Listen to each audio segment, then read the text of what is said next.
Ο Νότας Παπαντονίου έχει 18 στις 28. Άστοχη πρώτη. 87-85. Νομίζω ότι η ΑΕΚ σε οποιαδήποτε περίπτωση, έχω την αίσθηση ότι θα κάνει φάουλ.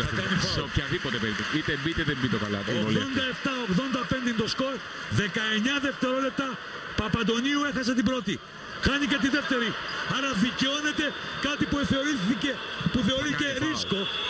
Θα κάνει φάουλ. Δεν έχει κάνει ακόμα. Ενώ το σκορ είναι 87-85.